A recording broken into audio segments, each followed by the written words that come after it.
Good afternoon. Thank you for joining us for this informative webinar. We're very pleased to be joined by the DEP, and I'll introduce Helene in just a minute. I'm Amy Tuninga, the director of the PSEG Institute for Sustainability Studies at Montclair State University. And today I'm going to set the global and national climate action landscape in which we'll discuss New Jersey's recently published climate mitigation report. Back a slide. Otherwise known as the 80 by 50 report. And we will end with an open question and answer session. So please note that the chat function has been disabled in this webinar, and we'll use the Q&A function to share your questions. You can type your questions in throughout the presentation, and we'll address as many as we have time for at the end. Tomorrow, December 12th, marks the 5th anniversary of the Paris Agreement, where 195 nations, plus the US at the time, voluntarily agreed to limit the increase of global average temperatures well below 2 degrees Celsius above pre-industrial levels by 2100, and to further pursue a 1.5 degree Celsius global warming scenario. The agreement entered into full effect in November of 2016. And the US climate action shifted in 2017, as you know, from the federal level to the state and local levels, including municipalities and businesses. And this shift was signaled after the Trump administration's initial statement withdrawing the US from the Paris Accord, and the creation of several state and local coalitions, including the US Climate Alliance. Despite the US federal government's decision to withdraw from the Paris Agreement, businesses signaled their commitment to climate action via the We Are Still In campaign, and you may have seen that a lot on social media in the last couple of days, initiated by Ceres. Together, both the US Climate Alliance and We Are Still In members are committed to supporting the international agreement and are pursuing aggressive climate action to make progress towards its goals of growing our clean energy economies and creating new jobs while reducing air pollution, improving public health, and building more resilient communities. After Phil Murphy was sworn in as governor on January 16th in 2018, New Jersey joined the US Climate Alliance, and New Jersey re-entered the Regional Greenhouse Gas Initiative, RGGI. RGGI is a cooperative effort among the northeastern states to cap and reduce the power sector CO2 emissions, as many of you know. On January 27th, 2020, Governor Murphy unveiled the state's new energy master plan, which outlines key strategies to reach administration's goal of 100% clean energy by 2050. Prior to when the United Nations Conference of Parties, COP25, convened in 2019, more than 7.6 million people participated in the largest global climate strike, voicing the public's rising concerns of the climate crisis and gross inaction. And as of now, it looks like our soon president-to-be, Joe Biden, will be appointing John Kerry as his special envoy for climate, signaling the end of federal climate inaction. And we expect that Biden will declare on January 20th, 2021, that the US will rejoin the Paris Agreement. So if you'd like to connect with us throughout the webinar, you can use these hashtags or join us on social media and learn more about sustainability events and opportunities. And now I'd like to introduce Helene Barr, the supervisor of the Climate Change Program at the Bureau of Climate Change and Clean Energy at the New Jersey Department of Environmental Protection. Her recent work includes supporting New Jersey's re-entry into RGGI, developing New Jersey's RGGI strategic funding plan, and overseeing New Jersey's greenhouse gas inventory.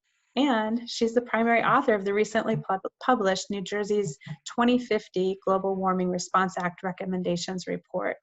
So Helene will now share highlights from this report with us. And as a reminder, please put your questions in the Q&A and we'll do our best to get to them at the end. Helene, I'll hand it over to you now. Thank you for joining us. Thank you so much, Amy. And I am so happy to be here today. You know, this is a great program, and you know, I've always followed everything that the Institute has done, and I think that it's just really remarkable and a great benefit to all, you know, college kids in New Jersey to have that as a resource. So I'm really happy to be here.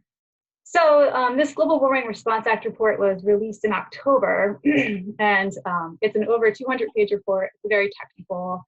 So I just want to be transparent that I'm going to be moving through a lot of information rather quickly. So my goal today is to give you a little bit of background on New Jersey's climate initiatives, talk a bit about the state's greenhouse gas inventory and our 80 by 50 report. Then I'm going to do a deep dive into the transportation and electric generation sectors. And then I'm just going to do like a real high level overview of the other sectors that are addressed in the report. This includes buildings, industrial, emissions, waste and agriculture, short-lived climate pollutants, and sequestration. Before I do all that though, I did want to make a plug about all of this great stuff that's going on at the DEP around climate change. Generally, there are three main areas of focus at the department, looking at climate science, climate resiliency, and climate mitigation. And as you can see from all the bubbles on this chart, there's a lot of work being done by a lot of different folks to really get New Jersey up to speed on climate and to be making some impact. The climate science team has been looking at the long-term impacts of climate change in New Jersey, from species habitat to sea level rise to flooding and urban heat island impacts.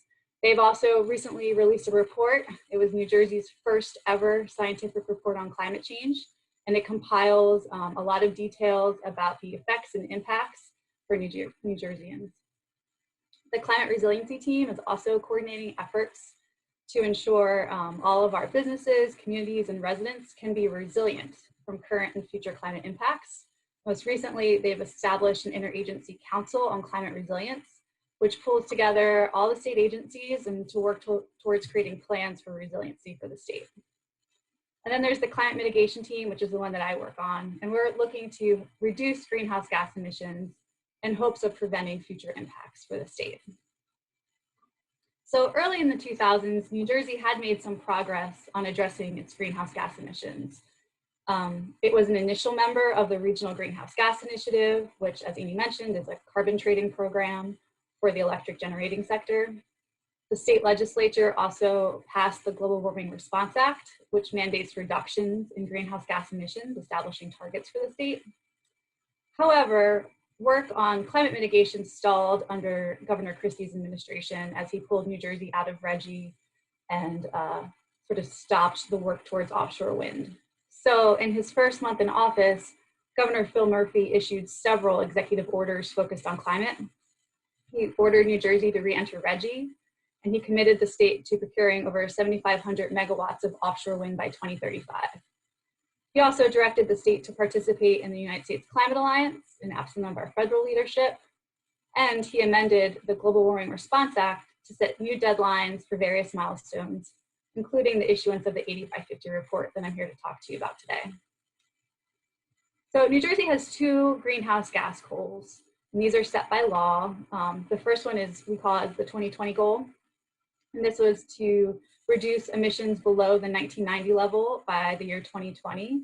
And I'm super happy to report that New Jersey has exceeded this goal by more than 20 million metric tons. Largely, this is due to the retirement of coal-fired electric generating units and the transition to cleaner burning natural gas. The next target is quite a bit more aggressive. It's our 2050 target, and it establishes a goal of reducing greenhouse gas emissions by 80% from their 2006 levels. And this is the goal that we refer to as 80 by 50, which we estimate to be around 24 million metric tons. And as you can see, this is going to pose a significant challenge. In 2018, our latest greenhouse gas inventory, New Jersey's emissions were just below 100 million metric tons. So we have a really long road ahead of us to reducing our emissions. So what has the state been doing? The state has been developing various plans to achieve these emission reductions called for in the Global Warming Response Act. We've embarked on a multifaceted planning process that began in June of 2019 with the initial release of the draft Energy Master Plan. Following this plan, the Board of Public Utilities, in partnership with the DEP, did a bunch of stakeholdering sessions across the state to help inform our Energy Master Plan and the Integrated Energy Plan. These were released in January. These plans really focused on reducing emissions from the energy sectors, specifically transportation, residential commercial heating, and the electric generation sector. Next up on the deck was our 80 by 50 report. And this report goes beyond these to include emission reduction strategies from the non-energy sectors, such as waste, agriculture, short-lived climate pollutants, and sequestration. So we really see the GWRA 80 by 50 report as the third deliverable of the state's three-phased approach to address climate change.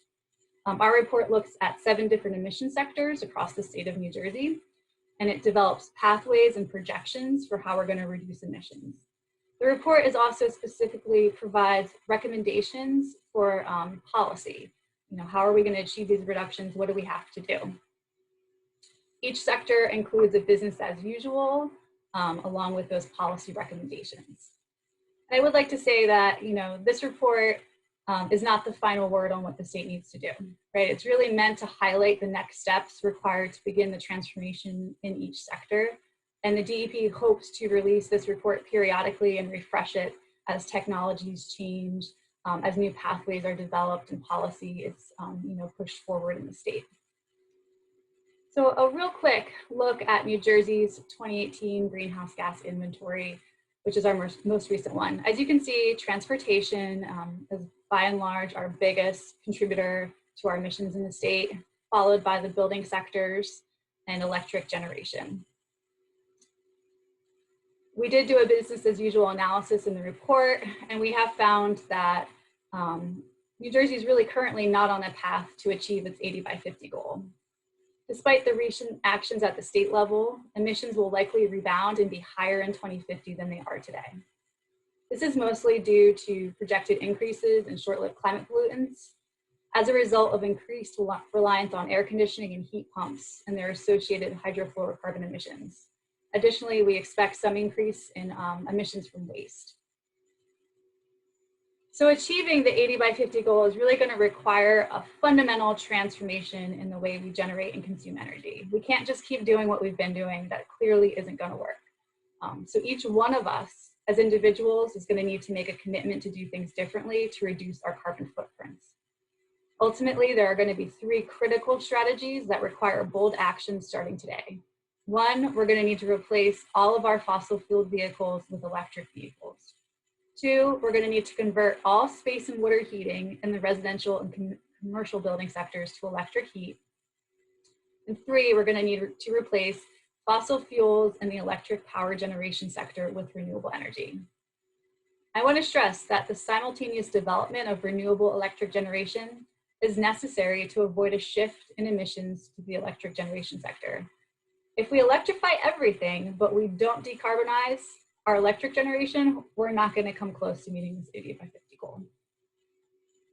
Okay, so that was a bit of the background and sort of understanding of the legislative actions that have led us here today. Next, I'm going to focus on the two of the biggest emission sectors in the state, transportation and energy. Together, they account for about half of the state's emissions. And then I'll follow that by briefly touching on the other sectors. So transportation. This accounts for about 42% of the emissions in New Jersey, and it really dominates the state's overall emissions profile. So proportionately, this is higher than in most other states, but not because New Jersey's transportation sector is larger or more wasteful on a per capita basis. Instead, it is primarily because New Jersey's emissions from its electric generation sector are substantially lower than other states. New Jersey has nuclear power that helps it meet between 30 and 35% of its current electric demand. To achieve the 80 by 50 goal, we are going to need to reduce emissions here close to 5 million metric tons by 2050, which, as you can see, is going to be quite a challenge. So what are our greatest sources of emissions in transportation? It really comes down to on-road gasoline and on-road diesel. Together, they're responsible for about 91% of the sector's total emissions. Every year in New Jersey, about 68 billion miles are traveled in passenger cars. So we're really going to be looking at all of that and thinking about how can we change this habit. When you parse this out even further, the vast majority is attributed to gasoline-powered pickups, SUVs, and passenger cars. These two categories release over 27 million metric tons annually, about a third of New Jersey's emissions alone. And who's driving those? It's you, it's me, it's going to work, it's picking up our kids, it's driving to school. It's the cars that we drive every single day on our roads in New Jersey that are creating all of this pollution. You can see as well that commercial trucks also have a significant percent at about 17% of the emissions. So when we look at the business as usual projection for this sector, and again, to refresh you, business as usual here is really meant to show the impact if the current emission trends, technologies, and conditions continue throughout the entire time span under consideration. So really, this is a worst case scenario. I would like to say, though, it's only a hypothetical scenario to really highlight the different alternatives being examined. But if New Jersey stays on its current path, which is about 8,000 electric vehicles being sold per year, it's not even going to come close to achieving the level of emission reduction that is necessary. You can see emissions essentially stay flat. So we looked at 5 different pathways about how could we achieve the level of emission reductions that we need to hit our target. And again, we're going to go a little bit beyond the Energy Master Plan. They really focus solely on electrification. We also look at vehicle mile reduction strategies within this report, and also fuel economy standards and how that can help reduce emissions. So now I'm going to step through each one of these pathways in a bit more detail. Pathway 1, it looks at electrifying our light duty vehicles. So again, these are the cars and trucks that you need to drive every day. Electrification is going to be the single greatest force that will drive emission reductions in the transition from fossil fuel vehicles to those powered by clean, renewable energy. Light duty passenger vehicles represents the lion's share of both vehicle mile traveled and emissions produced. And the 2019 EMP calls for a nearly complete replacement of gasoline-powered vehicles by 2050. So by 2030, we're going to need at least 88% of our new vehicle sales to be electric, and by 2035, 100% of our new vehicle sales are going to need to be electric. Fortunately, the New Jersey legislature has taken some bold steps to jumpstart this effort. They passed an EV law recently that sets specific statutory goals for future adoption of electric vehicles. However, there is a significant gap between the light duty vehicle emission projections for the EV law and where we need to be to realize the 80 by 50 goal. So the chart on the left here shows the comparison of the annual EV sales called for in the EV law, and that's the light blue bars, versus the annual EV sales that are modeled in the Energy Master Plan in this report, and that's the dark blue bar. And you can see that there's quite a gap between the two. So even if we succeed in implementing the EV law, but we don't get as far as the EMP, our emissions are still going to be high. Looking at the chart on the right, you can see that the dark blue line is the EV law. So if we do this, our emissions will still be about 15 million metric tons by 2050. Thus, the state really needs to aggressively pursue achieving nearly 100% electric new vehicle cars by 2035. And also in the chart on the left, you can see there's like these tiny little yellow boxes or bars at the bottom, and that's our recent vehicle sales. So you can see how far we really have to go. The next pathway looks at medium and heavy duty vehicles. So these are like the bigger hauling trucks that you see on our roads. So there are a lot of different vehicle categories, but the EMP has specifically called out medium and heavy duty vehicles and buses. And specifically that 75% of the medium duty trucks and 50% of the heavy duty trucks are going to need to be decarbonized by 2050.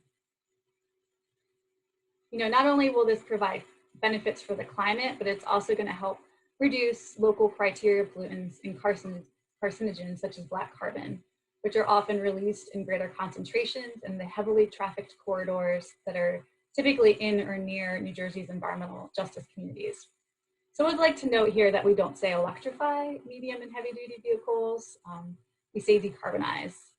This is partially because the technology for decarbonizing this sector is still developing. Renewable diesel or natural gas could be considered as interim strategies until full electrification is possible.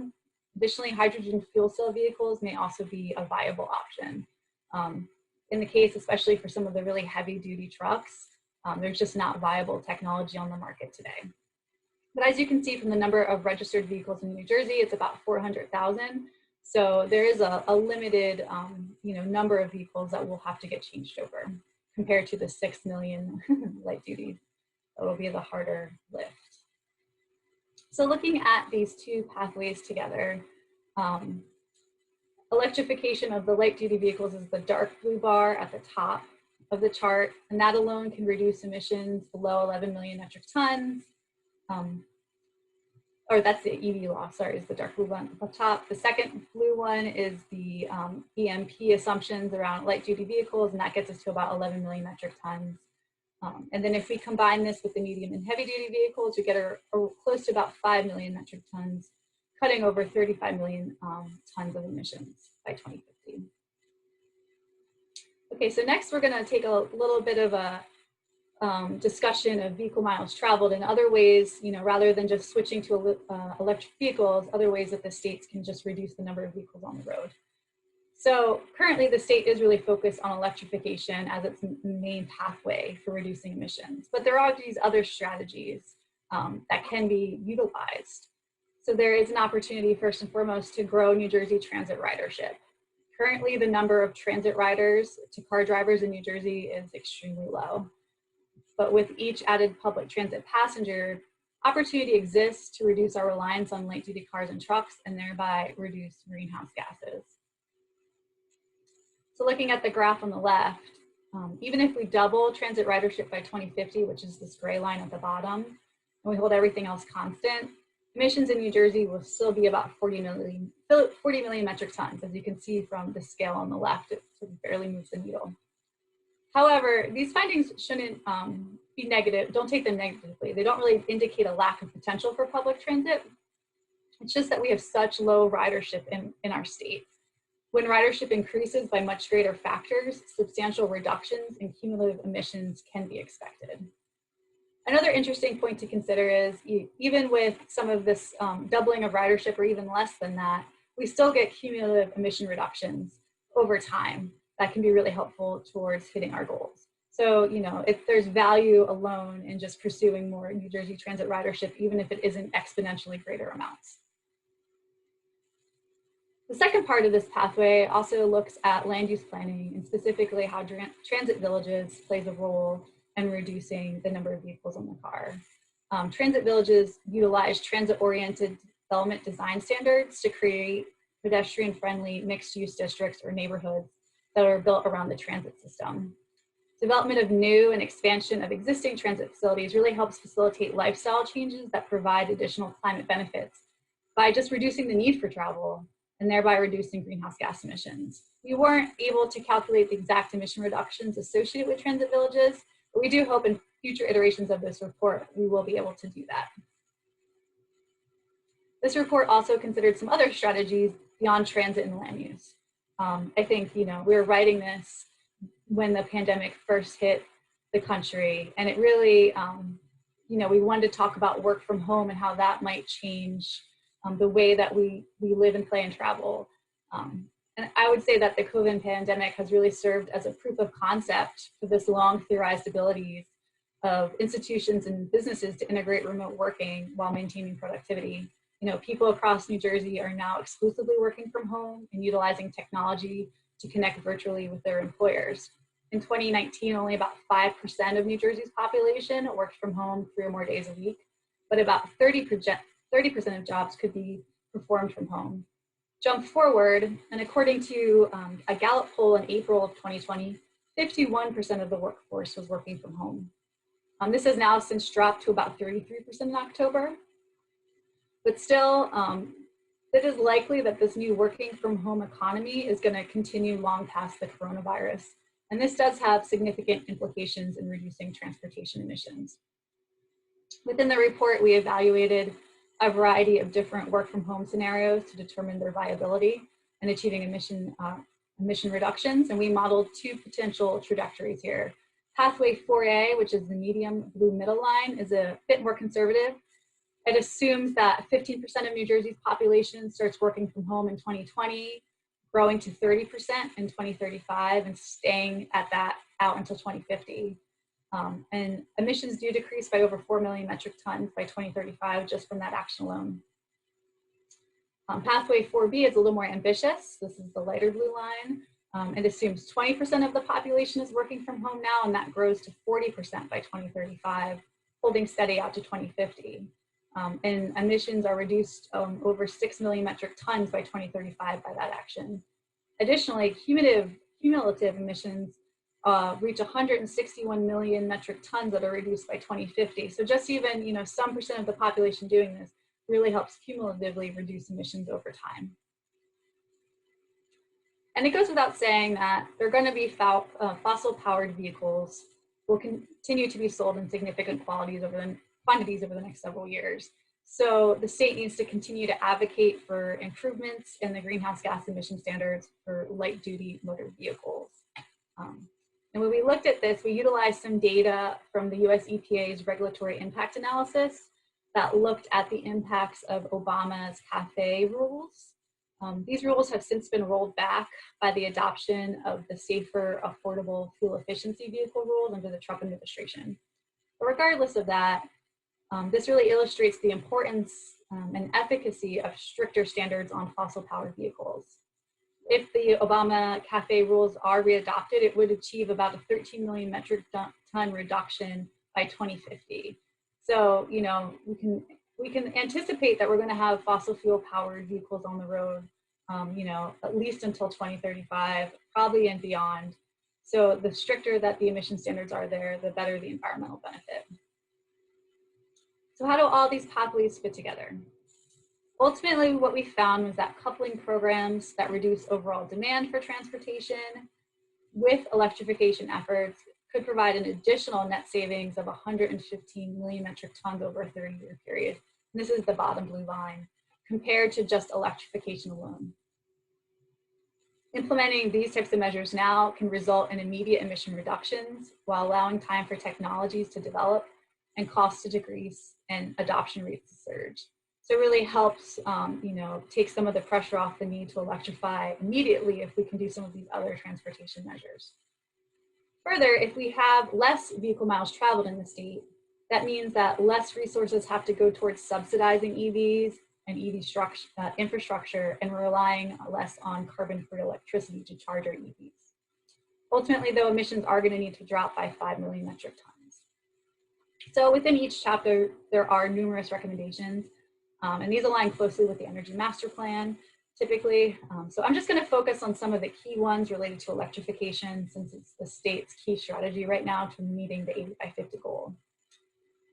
So in order to promote and support increased adoption of electric vehicles, it is really urgent that New Jersey pursue a significant and visible build out of public electric vehicle charging stations. Additionally, they're going to be needing more public and private partnerships to assist county and local governments to lead by example by electrifying their fleets, along with the adoption of rebate programs to encourage the uptake of EVs by New Jersey residents. Additionally, the state is going to need to work with industry to develop incentives to electrify medium and heavy duty fleets to the extent possible. One other idea that's proposed in here is considering alternative mechanisms for increased EV adoption. Norway is an international leader in the adoption of electric vehicles. They have upwards of 60% of their new cars being sold are electric, and they've used a variety of incentive programs to encourage EV use, such as exempting EVs from paying road tolls, allowing free parking, providing company car tax reductions, and other types of compensation. So I think that the state is going to need to become well-versed at providing other incentives along these lines as well. Okay, so now I'm going to shift a bit and start to talk a little bit about electric generation. So electric generation accounts for 19% of the greenhouse gas emissions in New Jersey. And the Energy Master Plan in this report both assume New Jersey will achieve zero net carbon emissions from electric generation by 2050. But there's going to be a doubling of demand due to the electrification of transportation and buildings. And so why are we saying zero in 2050? Well, this has been a promise of Governor Murphy. He released Executive Order 28, committing the state to 100% clean energy by that date. So what are the greatest sources of emissions here?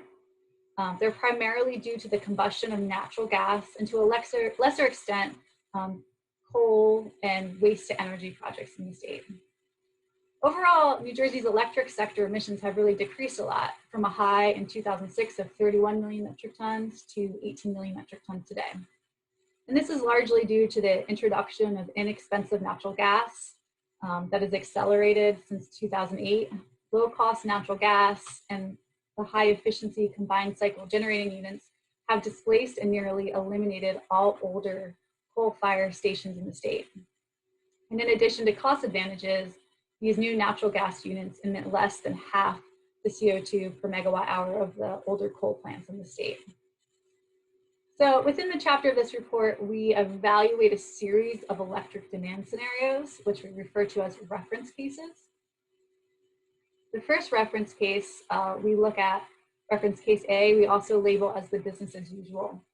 And it assumes electric demand remains relatively constant with really minor increases to just account for a steady rate of electric vehicle sales through 2050. So it assumes, 8,000 new EVs per year. It also assumes the Clean Energy Act energy efficiency targets are met between now and 2030. It also assumes the build out of the offshore wind occurs and that solar continues to grow at its current rate of 152 megawatts per year. As you can see, emissions do reduce significantly in the early years due to the expansion of offshore wind and solar and some of the other policies Governor Murphy has put into place. However, these policy and adoption rates are not enough to drop emissions down to zero. And remember, this projection assumes no growth due to electrifying buildings and cars. So how is the state going to achieve its emission reductions goals?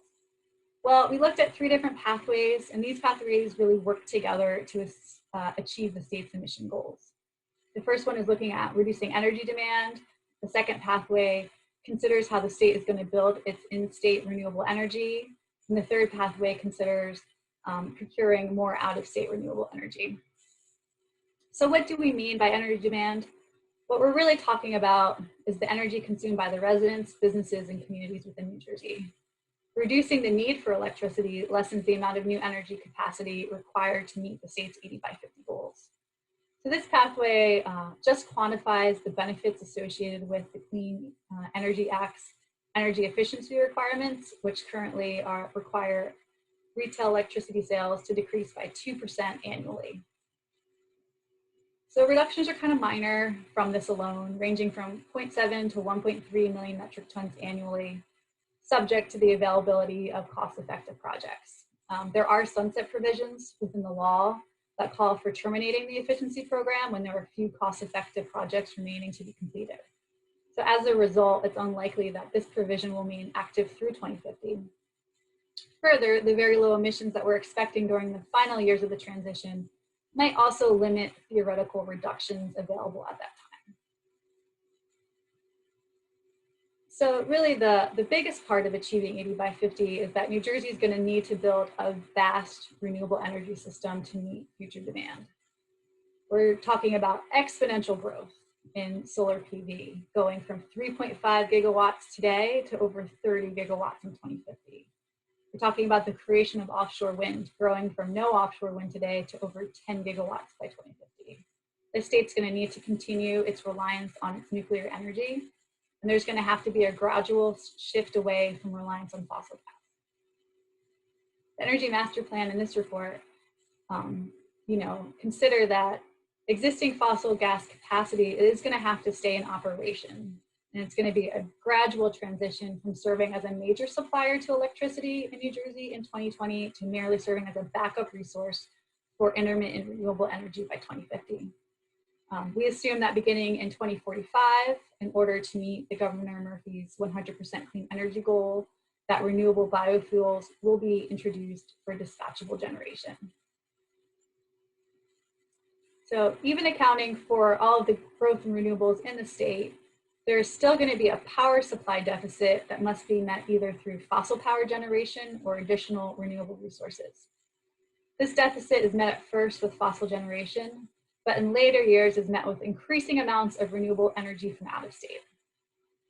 Taking advantage of this increasing amount of out-of-state energy, though, will require a doubling of the transmission capacity from today's 7 gigawatts to 14 gigawatts. And this is going to require significant planning and resources. So this chapter, as I talked about, has these reference case scenarios. So on this chart, the dark blue line is reference case D, and this is really the one that I think is most important. This reference case assumes a doubling of electric demand over the next 30 years, consistent with the electrification of transportation in the building sector. But it assumes there is not the reciprocal build out of in-state renewable energy or a procurement of out-of-state renewable energy. You can see at first that emissions under this scenario are held in check as offshore wind comes online, but thereafter emissions rise dramatically, reaching upwards of 36 million metric tons by 2050, nearly twice the rate of emissions than today. So this really illustrates why it's imperative that electrification of other sectors is preceded by a comparable expansion of renewable resources, or else emissions will just merely shift from one sector to another. So what is the state going to need to do? It really will need to focus its efforts on building this in-state renewable energy resources, from the timely creation of the solar successor program to creating a large-scale grid supply program. The state should also consider creating legislation that would create a dedicated office for renewable siting. As we all know, New Jersey is one of the most densely populated states in the country. So siting these large solar projects is going to be difficult. The state should really help push that forward by creating a dedicated office. Additionally, the state is probably going to have to consider requiring solar PV on all new construction. And additionally, today DEP is currently working on implementing regulatory limitations on emissions from electric generating units. Okay, so that's sort of the end of the more in-depth discussion on each sector. Now I'm going to just sort of run through the remaining ones, starting with residential and commercial. So combined, these sectors account for about 26% of the statewide greenhouse gas emissions. And the same as transportation, we will need to experience a radical decline in emission in the building sector. Emissions are associated primarily with space and water heating here, which is largely powered by natural gas. And in recent years, New Jersey has really continued to expand its use of natural gas, with over 12,000 new natural gas service lines have been added every year since 2004. So how's the state going to do it? Well, we're going to need to aggressively pursue electrification of space and water heating and continue to maximize energy efficiency in our buildings. The chart on the right shows that by 2050, we're predicting that 90% of our residential and commercial buildings will need to have installed electric, high efficiency alternatives for space heating and water heating. Currently, the state is envisioning the adoption of heat pumps for most of these applications. And as you can see, we have between now and 2030 to get the ball rolling, and then it's an exponential increase out into 2050. Decarbonizing the building sector is definitely going to be one of the more challenging initiatives that the state undertakes. It's going to be a multi-decade process of eliminating fossil fuel use in the building sector through large-scale electrification, but also ensuring our electricity is produced by clean energy sources. And the state is really just embarking on this effort. We're going to need to develop a roadmap to guide this effort. We're going to need to consider adopting new building codes that ensure electrification of new construction, as every building built today relying on natural gas is going to become a stranded asset. Further, the state should consider some appliance standards that would require the phase out of fossil fuel appliances by a certain date. So industrial emissions. This accounts for about 7% of our greenhouse gas emissions currently.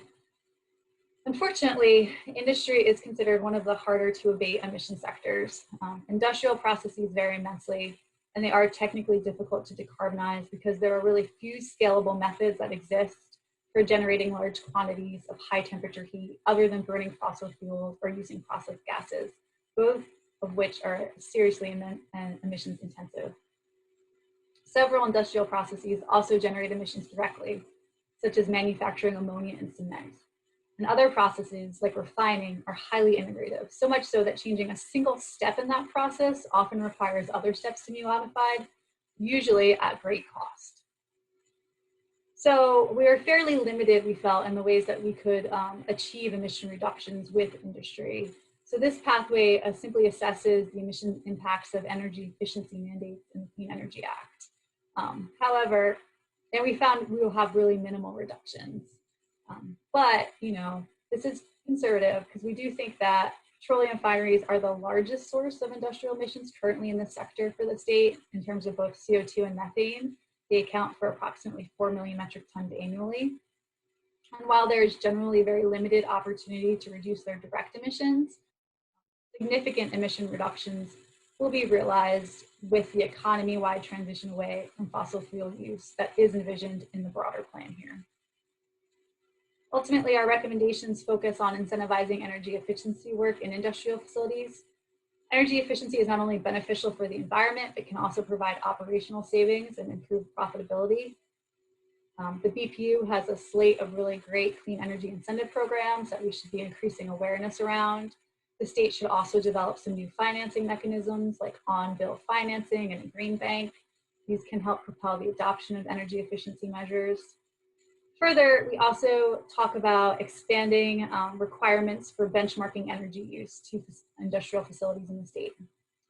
Benchmarking makes owners and operators more aware of their energy use and other inputs, priming them for future efficiency investments.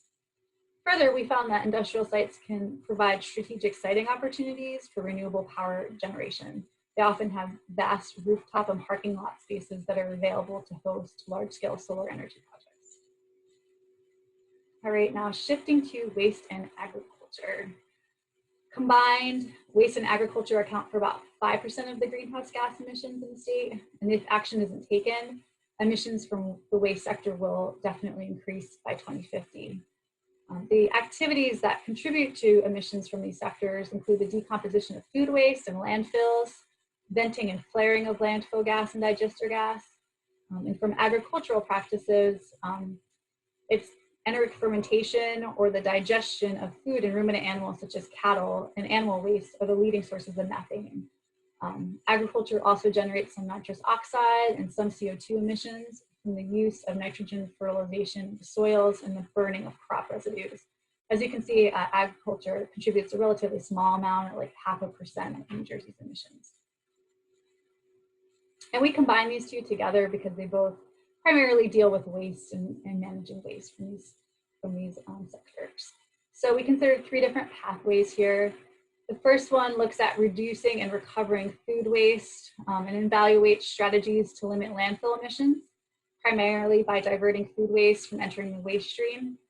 It evaluates achieving the recently passed food waste reduction legislation that calls for a 50% reduction in food waste by 2030.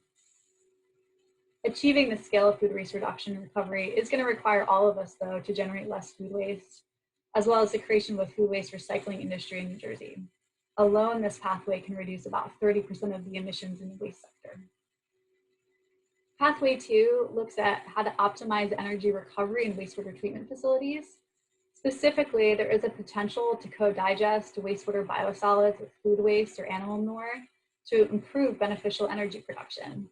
By adding these wastes into the wastewater treatment process, it helps to increase the BTU content of the gas. And currently, New Jersey has 19 wastewater facilities that just flare their gas. This gas could be captured and utilized for energy production. Further, as I discussed before, New Jersey is going to rely on biogas near the mid-century to meet its decarbonization goals. So finding ways to utilize this local organic waste is probably the most sustainable path to attaining that biogas supply.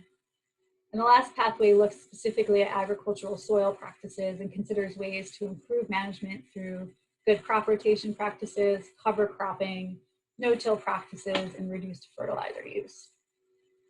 We found that the preliminary efforts in this sector should really focus on developing that regulatory driver that requires food waste reduction and recovery. This will directly reduce greenhouse gas emissions and would provide that feedstock for the generation of renewable biogas. So the DEP needs to really continue on its important work to promote food waste reduction, finalize the food waste reduction plan, and embark on related rule development as necessary. Further, the state needs to create guidelines and recommendations for county siting and streamline permitting for food waste recycling facilities, and the state should continue to support community efforts to source separated organic waste. So short-lived climate pollutants. So this chapter actually dives into 3 different areas. It looks at methane, halogenic gases, and black carbon. The biggest sources of methane in the state are in and out of state landfills, which we just talked about in the waste sector, and leaks from natural gas transmission and distribution. Halogenated gases are the next largest category of short-lived climate pollutants, or SLCPs as we call them. And they're associated with hydrofluorocarbons used in air conditioning, refrigeration, and heat pumps. The last one is black carbon, or soot. This is the aerosol component of particulate matter, and it's actually not a gas. It is formed in varying concentrations with other particulate matter through the incomplete combustion of fossil fuels and biomass burning. So SLCPs have gotten a lot of attention recently, and it's because they have greater impacts on climate change in the near term. They remain in the atmosphere for less time, often from a few days to a few decades. And in contrast, CO2 can last centuries. They account for about 15% of our state's total climate pollutant emissions. As you can see from the pie chart though, carbon dioxide is the primary contributor and will be the primary challenge to achieving our 80 by 50 goal. So methane from natural gas transmission and distribution systems accounts for about 3% of our greenhouse gases. And of that 3%, 50% of that is actually related to the distribution service lines. So that come to our houses and our businesses off the streets. Much of our natural gas distribution infrastructure was installed prior to the 1950s. And these older pipelines are typically made of cast iron and unprotected steel, which are much more likely to leak than newer products that have been phased in after that time. And in fact, New Jersey has a whopping 17% of the total remaining inventory of cast iron distribution pipelines in the United States. This is more than any other state in the country. So how are we going to reduce emissions from this? We evaluated 3 different pathways here as well. First, we looked at pipeline replacement and specifically considered how phasing out all cast iron and unprotected steel pipelines would reduce our emissions. Currently, utilities do periodically submit modernization plans to replace these old and failing materials. So this pathway looks at that current rate of replacement and assumes, what could that look like if we held that out through the future. Pathway 2 considers the use of cutting-edge leak detection and quantification methods, which can help utilities better pinpoint and prioritize leaks. This has been tested with PSEGISS in their partnership with the Environmental Defense Fund. They utilized methane mapping to inform their capital improvement priorities and found that they did reduce greenhouse gas emissions by a greater amount when we did that. And the third pathway looks at non-pipeline solutions. So this evaluates the need to eliminating the need for pipeline expansion at all in the state. So rather than building new pipelines, utilities would be encouraged to find alternative solutions like targeted energy efficiency, beneficial electrification, and net zero energy buildings. And when these paths are combined, emissions could drop below 2 million metric tons by 2050. So reducing emissions from this sector will require a collaborative effort between industry and government. Local distribution companies, as I said, already have active and approved pipeline replacement programs. The Board of Public Utilities should continue to pursue these ambitious replacement schedules for cast iron and unprotected steel. There are also quite a few other state models that New Jersey could emulate to further bolster this effort. For example, some states have established specific targets, either in terms of miles of pipeline to replace each year, or as a deadline for completing targeted replacement. Massachusetts requires companies to establish a plan to either completely replace cast iron and unprotected steel within 20 years or justify an extension. So New Jersey could do something similar here. Okay, and this is our last short-lived climate pollutant, halogenic gases. And this is often the one that most folks who have heard this presentation say is surprising to them. And not something that they didn't know about. So halogenic gases represent about 5% of New Jersey's greenhouse gas emissions. Within that group, HFCs are the fastest growing source of greenhouse gases, both globally and in New Jersey. This is due to the prevalent use of HFCs in air conditioning, heat pumps, and refrigerants as a replacement for ozone depleting substances, which were phased out under the Montreal Protocol. This is a great example of like no good deed goes unpunished. You know, we phased out ozone depleting substances and then phased in these high global warming potential substances unknowingly. Without action, emissions from HFCs will likely spike to over 13 million metric tons by 2050. Without federal action, you know, the best we can hope for as a state is to hold our emissions flat. We looked at two different pathways here. The first one considers how containment strategies can be effective in the short term. One-time emissions from disposal, if unabated, can be just as large as the annual emissions from the use of high global warming potential HFCs and leaky equipment. And pathway 2 looks at evaluating emission reductions associated with phasing out and banning products. Fortunately, New Jersey has already passed some legislation to tackle HFCs. The 2019 legislation prohibits the use of the highest global warming potential HFCs and other similar substances in all new equipment and products in the state. So we have the tools to help reduce emissions here. I'd also like to note that transitioning to these low global warming potential alternatives is necessary. As New Jersey, we'll see an increase in the use of HFCs as it electrifies its building sector, primarily through the use of heat pumps. So given the lifespan of heat pumps and air conditioning equipment, we must simultaneously phase out high global warming potential refrigerants. That's like a crucial step here. Like I said, there is ample opportunity to avoid these emissions through implementing our phase down laws and implementing training and licensing requirements for maintenance personnel and people that install this type of equipment.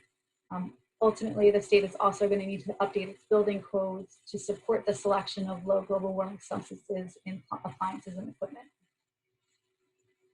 Okay, black carbon, and this is actually the last SLCD, I think I got confused.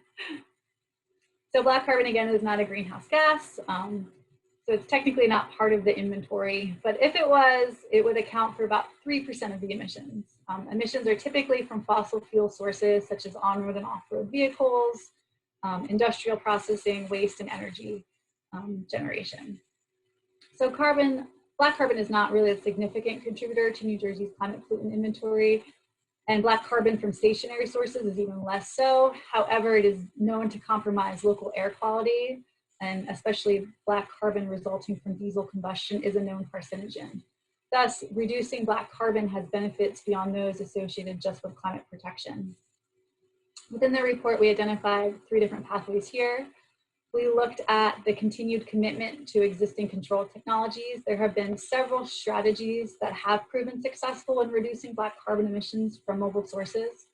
These include federal and California emission standards for new engines, with emission reductions occurring as the vehicle fleet turns over. All on-road diesel vehicles are required now to use ultra-low sulfur diesel, and all on-road diesel engines built since 2007 are equipped with diesel particulate filters. Pathway 2 considers how transportation decarbonization strategies can help reduce black carbon and examines the electrification mandates of the Energy Master Plan. And Pathway 3 considers methods to pursue black carbon reductions in non-road diesel equipment. So diesel engines employed in non-road equipment are things like bulldozers and cranes, and these have historically not been held to the same emission standards as similar engines used in on-road vehicles such as trucks. It wasn't until 2010 that emission standards began to align. However, emission improvements in non-road equipment are much slower to realize due to the long life of this equipment and slower fleet turnover. And currently, there really is no regulatory driver requiring the replacement of older diesel engines with cleaner Tier 4 engine technology. However, the DEP is now exploring this as part of its NJ PAC rule development. So in the near term, the best things for New Jersey to do is definitely to continue to oppose any rollback of emission standards and to ensure no backsliding in the adoption of cleaner diesel engines. Further, the state should work to implement the electrification recommendations as outlined in this report and the Energy Master Plan, which will reduce black carbon, CO2, and other criteria pollutants. And also, the DEP should continue to look at different regulatory mechanisms that can be adopted to quicken reductions, specifically for non-road equipment. Okay, so that is the end of the formal emission sectors. This last sector, carbon sequestration, is slightly different, right? Because carbon sequestration is about taking carbon out of the air, not putting it in there. So it's slightly different. Natural carbon sinks like our forests and woodlands, our agricultural lands and wetlands actually offset about 8% of New Jersey's emissions. And looking forward to 2030 and 2050, we are projecting a potential modest increase in our total sequestration levels, but this really hinges on there being no significant changes in recent land use data and a decline in land clearing. I'd also like to note that this assumption doesn't take into account sea level rise occurring, which will definitely impact tidal marshes. Ultimately, every time the state makes some land use decisions that reduce the acreage of its valuable carbon sinks, we lose sequestration. Between 1986 and 2015, NJDEP land cover data shows a loss of over 360,000 acres to development. We're losing agricultural lands, wetlands, forests, and woodlands. And continued development of these resources will reduce our carbon sinks. So what are some pathways for how we can maintain and increase carbon sequestration in the state? First and foremost, we looked at reforestation, specifically of pasture and croplands, wetlands, and other lands across New Jersey. And this does provide the most carbon gain potential of the five.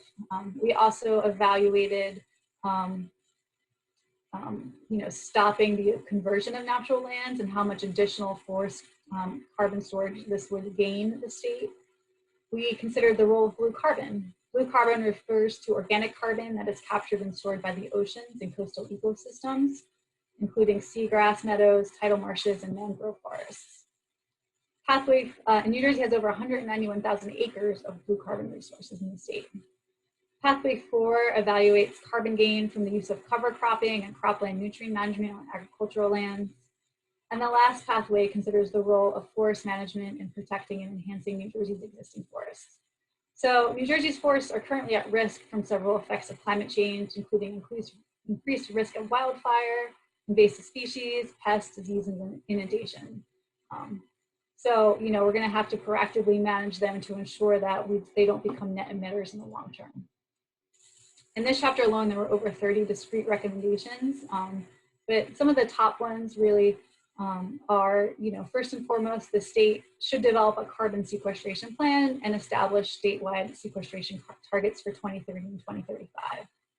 Additionally, about 30% of the forest land in New Jersey is owned by families, individuals, and trusts with the owners over the age of 45. So it will be imperative to work closely with these individuals and the next generation of owners to protect and manage these natural resources. One idea proposed is to create a privately owned woodland conservation program that could purchase easements or incentives for property owners to maintain woodlands in their forests. This would address a current gap in our land preservation policies that currently only incentivize easements on active farmland or require public access to land. So, conclusion. I know that was probably a lot and your brain's exploding. So in conclusion, right, achieving the state's 80 by 50 greenhouse gas reduction goals is really going to require action from every single sector of New Jersey's economy. It's not enough to just decarbonize our grid or transition to electric vehicles. A patchwork of actions will be needed, from reducing our food waste to protecting our carbon sinks and switching to low global warming potential heating and cooling equipment. And if these actions aren't taken, our 2050 greenhouse gas emissions will be higher than they are today. So this report really is a call to action for all levels of government, all economic sectors, communities, and individuals. It's going to require sustained public support for climate measures and for each and every one of us to make sustainable choices. My call to you is, what can you as a resident of New Jersey do? There are over 8 million New Jersey residents, but only a handful of you listening today. So can you be a climate ambassador? Can you engage your community and family and friends on these issues? How can you make tangible changes in your life? Can your next car purchase be an EV? Could you consider switching to electric appliances when it's time to upgrade? A lot of us are working from home now and are at home more than ever before. The Board of Public Utilities has some really great residential home energy audit programs that are free for residents. Have you done one of those? Is that something that you'd be willing to do? Also, as we talked about, the state is going to have to just exponentially grow its solar PV capacity. Is this something that you could place on your home? Could you invest in? And at that, I'm going to hand it back to Amy. Thank you so much, everybody. And if you're interested in checking out the report, this is the website. Thank you so much, Helene. That's just so much phenomenal information. And I know the report is packed with great information as well. So um, if you want to take a breath or take a sip of water or caffeine or something, I'm going to make a couple announcements and then we'll continue on. So we are recording. We will be putting the recording up on our website, montclair.edu/ISS. So you could look for it there. We will be moving to Q&A now. So if you have any additional questions, you can put them in the Q&A and we'll try to get through as many as we possibly can. And again, if you want to interact or engage with us, you can use these hashtags or you can find us on social media for more information. So are you ready? We have some good questions, I think. Are you ready for some questions, Helene? I know that was a lot. There's just so much information here. I'm excited to kind of dig in and go through the report in more detail. So one of the early questions was, hi, Helene, do you know of any grants or programs to help decarbonize heavy duty fleets? Sure, yeah, so I know right now, regional greenhouse gas initiative, the state has gotten close to $94 million from participating in that, and a good portion of that is going to be going towards electrifying and decarbonizing medium and heavy duty vehicles. The Economic Development Authority is working on a slate of incentive packages that should be out in 2021, 2022. So keep your eyes peeled. I'm sure we will be promoting this like crazy. Great. Okay. So, you talked about transportation and estimates for how we can reduce emissions. And of course, we're in this really strange time of COVID right now. And we know that New Jersey Transit has a large portion of their revenue come from fares. And we're just wondering if you had taken into consideration in any of the scenarios the risk of long-term stability of public transportation, given that revenue is coming from fares, but people aren't riding now because of COVID. Yeah, no, that's a great question, and it's definitely a concern. We do not want our public transportation to fall during this time. It does reduce our greenhouse gas emissions across the board in the state. And I think that they are, looking into and figuring out how they can best continue to support public transportation moving forward. And I think that future iterations of this report is going to hopefully do a deeper dive on vehicle mile travel strategies and have some more robust recommendations about how we can build that in the state and continue to support it. Great. And related to that, what considerations or concerns are there for low mileage trips made by maintaining a work at home model when people are ordering more things, through courier service and, DoorDash, Uber, et cetera, who may not be considered to be fleet vehicles or remote shopping deliveries like Amazon, or we have a lot of people coming to the door dropping stuff off now as a society because we're not going out. So what is the risk of displacing these vehicles and this type of transportation instead of reducing them? Yeah, no, I think that's a great question too. I think that a lot of states, I know California is looking at this too, at sort of these, reviewing them as fleet vehicles and offering them special incentives to get them to become EVs and other decarbonized transportation strategies. And one thing I know that not all of these companies do, but a lot of them do have like trip software to reduce their vehicle miles traveled, and they're trying to be more efficient. So I think that as far as the state can support those types of efforts to really get them to be as efficient as possible is definitely something that we're looking to promote. Yeah, there's a lot of areas to dive into, and it's all needed, as you said. Yeah. So this question is a little bit more connected to like geology and specific types of energy storage. And I know that PSEG was involved in some of this, and now they've sold. So this is asking about models or plan, if you've included in your models any of the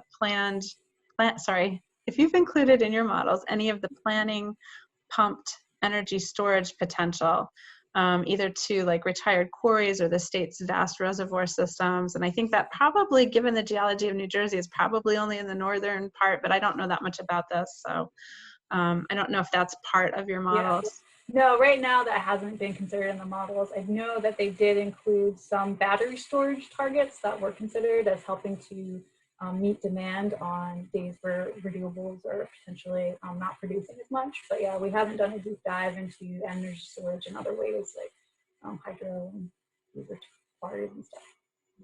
But that's a good idea. So someone's asking about the pandemic and how that might have impacted some of the plans for the rollout, the timing, the delays, funding, and in helping this to be implemented and Yeah. realized. No, definitely. I mean, originally we were hoping to have this plan out in June. And so everything is kind of backslided a little bit in terms of timing. State government is like getting used to doing the virtual thing. But yeah, I do think that, hopefully the RGGI funding will be sort of the first tranche of climate investments, large-scale climate investments across the state will be happening in 2021. Yeah, I'm hopeful. Yeah. So can you speak to the role of cities in electrification and any regulation or actions by the green teams or what is the city's role and responsibility in this plan? Yeah, I mean, I know that there are, some model ordinances out there. Specifically, some towns, I believe in Massachusetts and in California, have been, putting out there like no natural gas hookups, things like that. And I definitely think that, cities have a huge role here. The state can set these policies and encourage these things at a larger scale, but ultimately, the city's going to have to, all of our cities and towns are going to have to evaluate their energy efficiency, their power use, their operations. Local governments have fleet vehicles, they have police cruisers, they have fire trucks, like all sorts of things that could, and you need to get on board with this plan. It's not just you and me, it's everybody really at the end of the day. So there's definitely a role here. And I know that Sustainable Jersey has quite a lot of resources around all of this. They have a really great energy, I believe it's a gold standard, that communities can look to. So. Yeah, that's great. I think New Jersey is leading in some of those initiatives, but by making them more well known, maybe some of the smaller municipalities can also take part in those kinds of things. And what about the charging stations? Are there specific plans for the charging stations that you know about?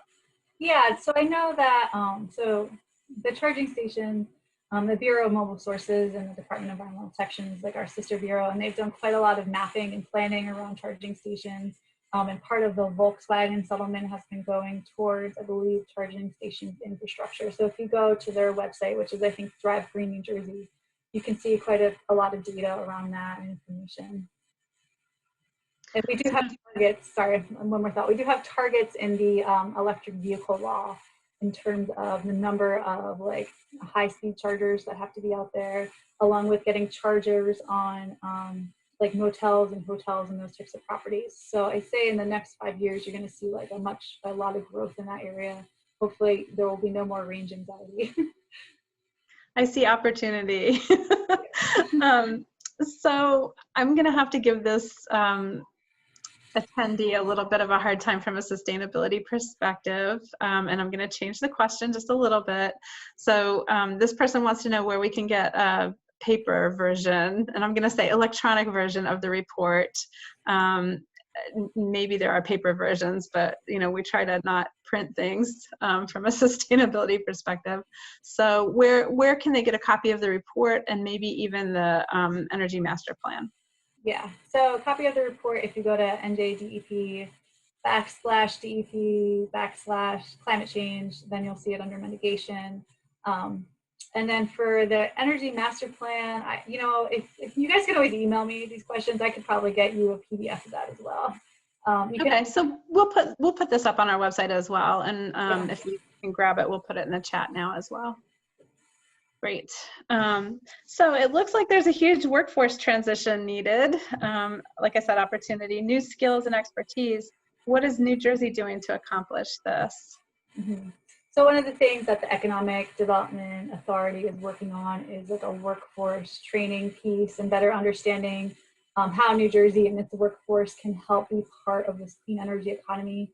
and specifically, medium and heavy duty vehicle electrification, and sort of what skills and training need to come to New Jersey and what businesses we can attract there. So yeah, I mean, I think that there's a ton that has to happen. I also think with offshore wind, if we're going to have ports in New Jersey, there definitely will be an uptick in, the workforce development for that piece too. There's so much of, just thinking about how we return back from COVID, how does the state get back on its feet? It's really going to be about, having a clean energy, a green economy, and following those areas. Great. Something pretty specific in regards to the report. So does the waste sector include wastes landfilled out of state? It does. Yep. We take account of emissions for all of our waste that goes out of state. Yep. Sure does. Oh, great. Okay. And so how is New Jersey ensuring that frontline communities, the environmental justice communities, are receiving benefits of these changes? And how is the state making energy upgrades accessible to low and moderate income communities? Mm-hmm. So one of the funding criteria for all the RGGI funding is that it goes to benefit environmental justice communities. So we're definitely putting EJ communities front and center, making sure that all the funding is equitably distributed throughout these communities. And then what was the second part, Amy? I know it was about low to moderate income. Yeah, and I know BPU has a variety of incentive programs out there. I'm less familiar with all of that. Where can someone get an energy audit? I'm sure all this is all on your website. Yeah, no, it is. Yeah. No, if you look at the BPU, if you go to our clean energy programs, and then there's a tab for residential, and I do believe, you can get free energy audits, and then they can help you pay for doing some of the weatherproofing and sealing and upgrades to your appliances and stuff, and to help you become, less energy intensive in your buildings. Yeah, and I happen to know that a lot of the energy companies are working really hard on energy efficiency initiatives right now. So there will be, in the coming months, a lot of opportunities. Yeah. The individual utilities are going to have programs too. So if you're a PSEG or JCP&L or whoever, you can look on their websites as well. Do you know anything about the timeline on the building code upgrades? Like when? Yeah, so I know, I feel like I know a little bit about everything, but not a lot about everything. So I want to say it's the UCC or the ICC, they were doing an upgrade for 2021, but it was a bit of a bummer because there was some language in there about electric vehicle charging and about electrification. They had some language there. And New Jersey does wholesale adopt that into our building codes. And so at the last minute that got taken out of it. So now we're sort of considering how do we move forward in New Jersey with getting our building codes updated, because typically we just follow the cycle of the international code people. We still have a few questions. Are you up for a few more? Sure. Yeah. Okay. Do you have a hard stop? Yeah, it's okay. Okay. We'll keep going for a couple more minutes. So somebody is asking for a little bit of reiteration of the preference for electric versus natural gas, especially in homes. Is electric still carbon intense at present? Mm-hmm.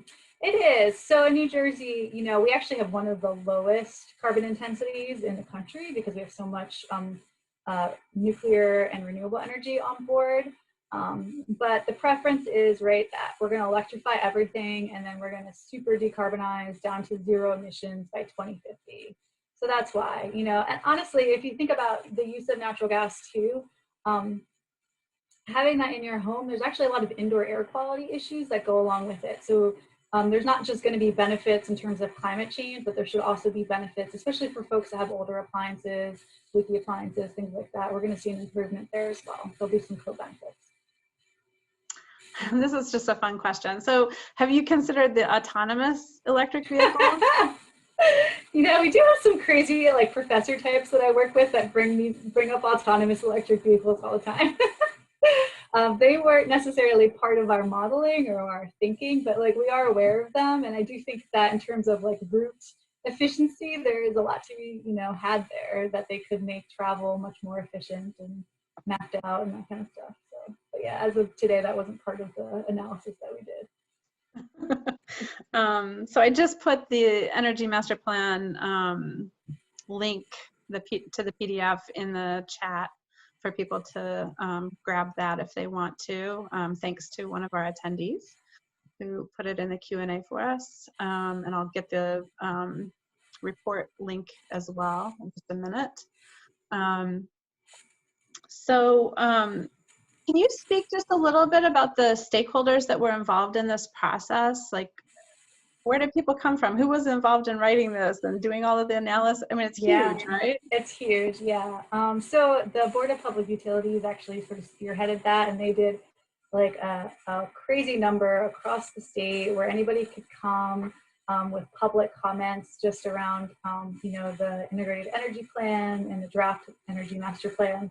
I guess that was in 2019. They also had hosted a series of, I think, like invitee kind of stakeholder meetings as well, with representatives from industry, from academia, from other like large companies in the state, and from other state agencies, to really talk to them and get them to the table to think about, you know, how are we going to reduce our emissions. And then they also hired the Rocky Mountain Institute, which is like a nonprofit think tank out west, to help do some of the initial emissions modeling that was used for the Energy Master Plan. And that group actually put together the integrated energy plan. And again, that just looked at the energy sectors. And so in our report, we took all that modeling and reanalyzed it, looking at sort of specific pathways and how do they reduce our emissions and how do they work collectively or on their own. And then we also looked at the non-energy stuff, and that was all done in-house by people that are much more technical than me. Are there any pilot programs in the US that can serve as models and testimonials for this progress? And might there be some grant opportunities to create some of these pilot projects?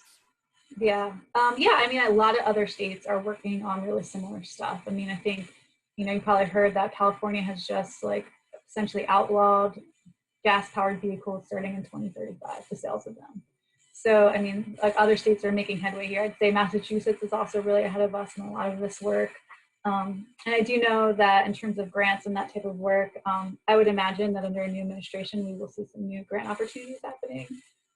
We've worked closely with the US Climate Alliance on sort of this thinking, and they have a lot of grant programs through them as well that can help states develop this type of these programs and stuff. Do you know anything about, so there's discussion about the dangers of flooding with climate change and cities' heat island issues generally, and older housing.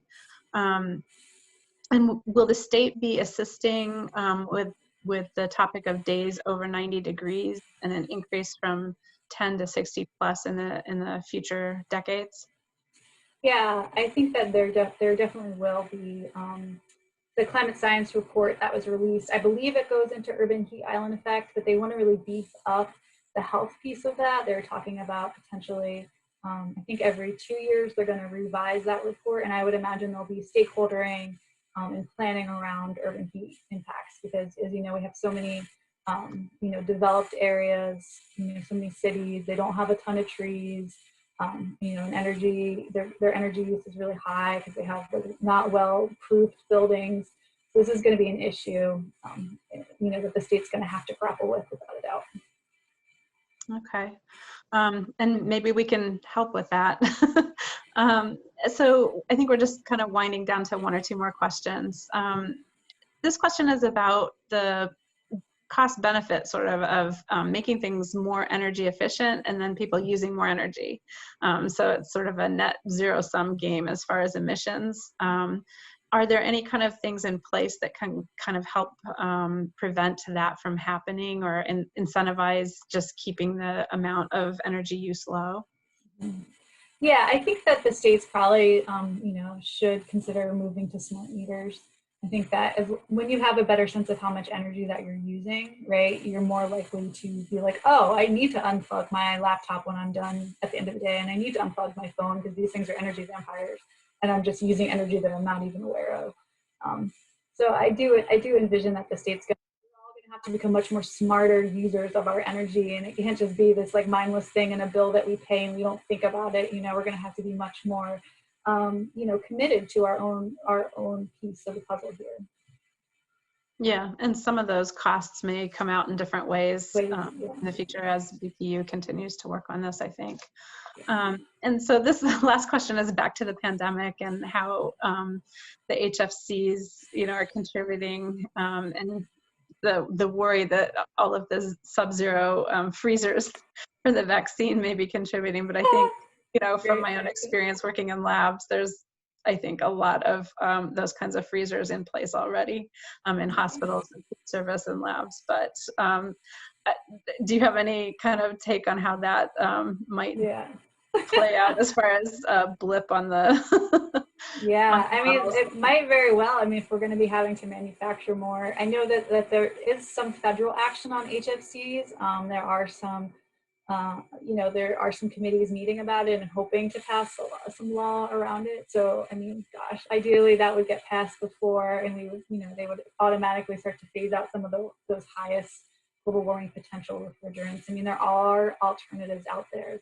And what's really interesting too is that the industry here really wants to do the right thing. Everything I've read, and I've seen quite a few presentations from the manufacturers of these HFCs, and they're on board with, getting rid of them.